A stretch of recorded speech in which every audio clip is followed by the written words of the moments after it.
আসসালামু আলাইকুম। চলে এলাম নতুন একটা ভিডিও নিয়ে। তো সবাই কেমন আছেন? আশা করি সবাই অনেক বেশি ভালো আছে। আমি সকাল সকাল ঘুম থেকে উঠে যে রেডি হয়ে বসে পড়ছি।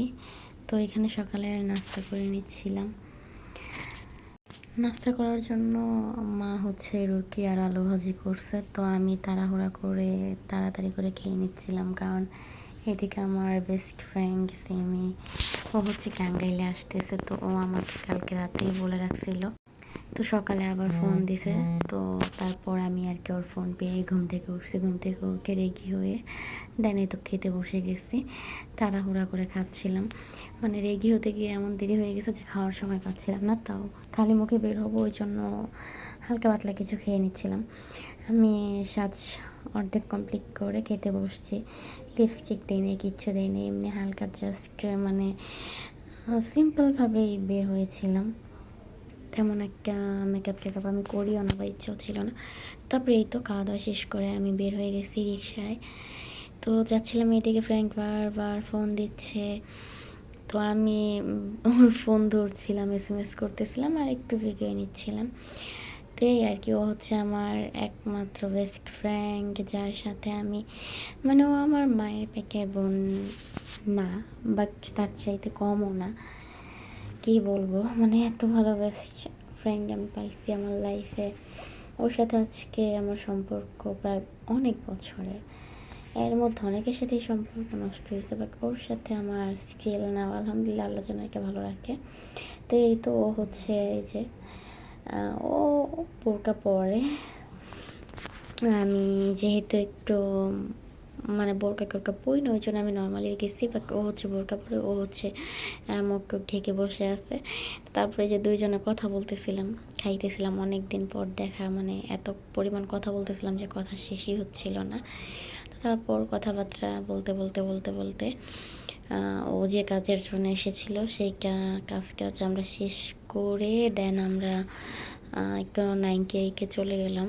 9K নতুন হয়েছে 99-এর পাশে। তো তারপর আমরা 9K চলে গেলাম।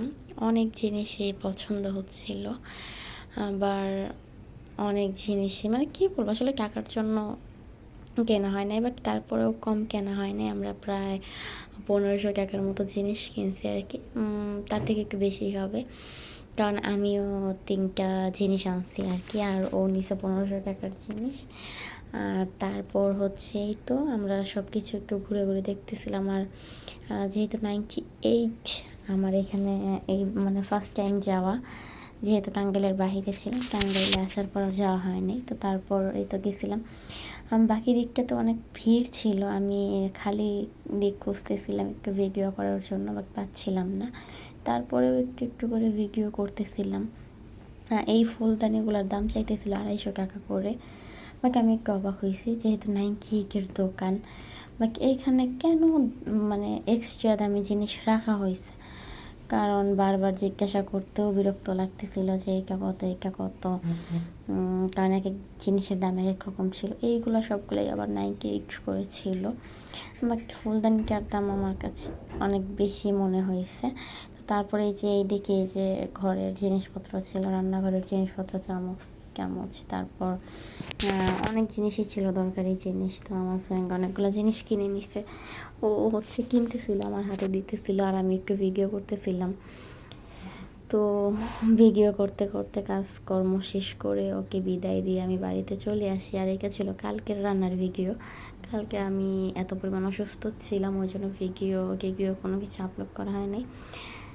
তো এইটা কালকে ডাঁটা, আলু সব কিছু দিয়ে শোল মাছ রান্না করা হয়েছিল।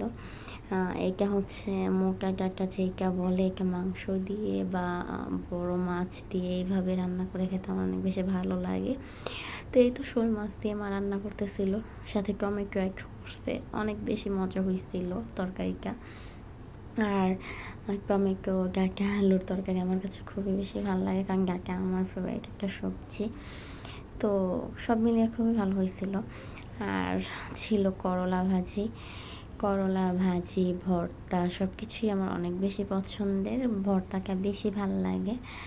আর করলার তরকারিকে আমি আবার খেতে পারি না, কারণ আমার কাছে বেশি তিতা লাগে। যাই হোক, এইটা ছিল হচ্ছে কি বলেন তো দেখি, এটা ছিল হচ্ছে মসুর ডাল দিয়ে কাঞ্জাল বলি আমরা যেটাকে, কলা গাছের ভিতরে যে হয়, আপনারা কে কি বলেন জানি না, বাট আমাদের এখানে আমরা কাঞ্জাল বলি। তো এইটা আমার অনেক বেশি পছন্দের, চিংড়ি মাছ দিয়ে বেশি মজা লাগে, বাট প্রায় সব কিছু দিয়েই খাওয়া যায়, মসুর ডাল দিয়েও খারাপ লাগে না, অনেক বেশি ভালো লাগে। এটা ছিল আজকের রান্না। আমার ফ্রেন্ড থেকে বিদায় দিয়ে আইসা আমি একটু ভিডিও করতেছিলাম। এই যে এখানে হচ্ছে যেহেতু মা খালা সবাই রোজা ছিল, এখানে যে বড়ার জন্য পেঁয়াজ কাটা রাখা হয়েছে, বুকের জন্য মুড়ি মাখানোর জন্য, তরকারি রান্না করার জন্য পেঁয়াজ কাঁচামরিচ কাটা হয়েছে। আর এখানে হচ্ছে এটা সর্ষে বাটা, আজকে হচ্ছে সাজনা রান্না করা হবে।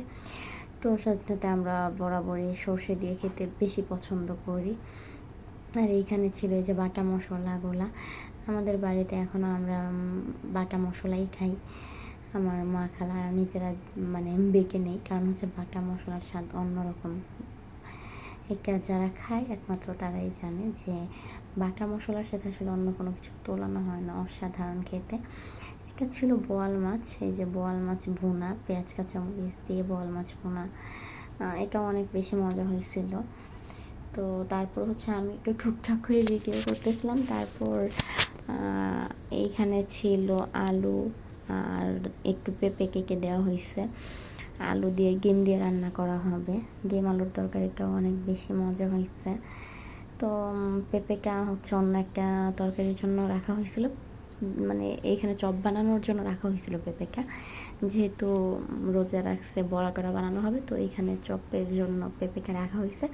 তো এক্সট্রা যতটুকু পেঁপে ছিল ওইটা তরকারিতে দিয়ে দেওয়া হয়েছে। আর এখানে এই যে সাজনা আলু কেটে রাখা হয়েছে, ছোটো আলু দিয়ে সাজনা দিয়ে সর্ষে দিয়ে খেতে অনেক বেশি মজা। আমরা হচ্ছে সাজনাটা সর্ষে দিয়েই বেশি খাই, সর্ষে দিয়ে ডাল দিয়েও অনেক বেশি মজা লাগে, বাট সর্ষে দিয়ে আমার কাছে বেশি মজা লাগে আর কি। তারপর আমি একটু ভিডিও করতেছিলাম, আর এইখানে এই যে